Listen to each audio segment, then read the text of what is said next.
When did good enough stop being good enough? You could have a stable job, a decent apartment, healthy relationships, and still feel like you're failing, like everyone else figured out something you missed, like you're permanently behind an invisible standard you can't even define.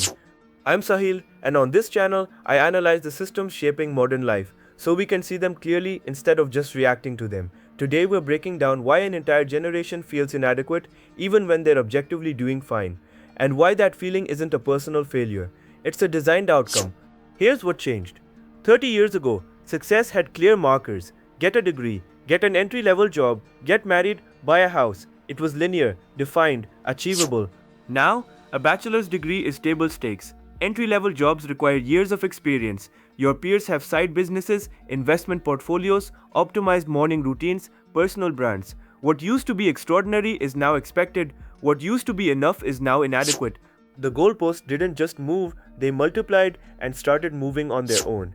Then comes the comparison layer. You're no longer comparing yourself to your neighbors or classmates. You're comparing yourself to a curated highlight reel of millions of people, filtered through algorithms designed to maximize engagement.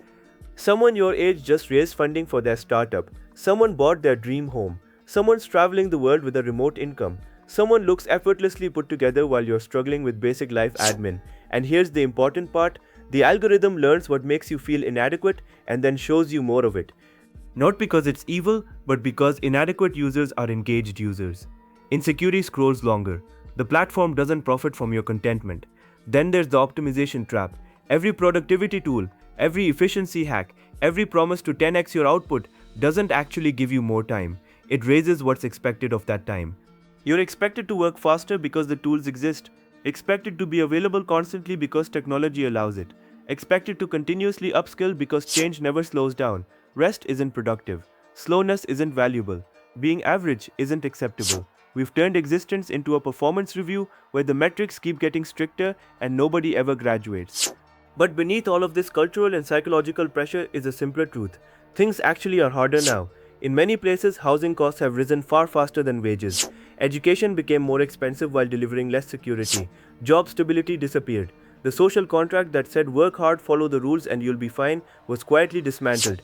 When older generations say they bought homes young on one income, they're not lying. That world existed. It just doesn't anymore. So when you feel like you're falling short, part of that feeling is real. You're not imagining it.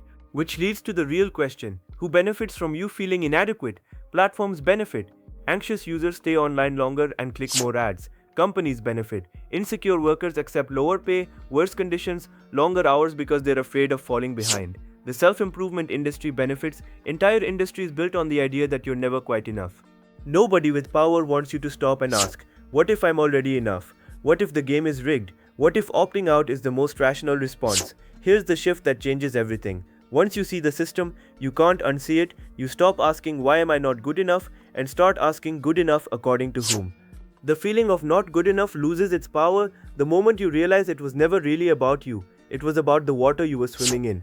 If this resonated with you, that's what this channel is about. New videos weekly, subscribe and I'll see you in the next one.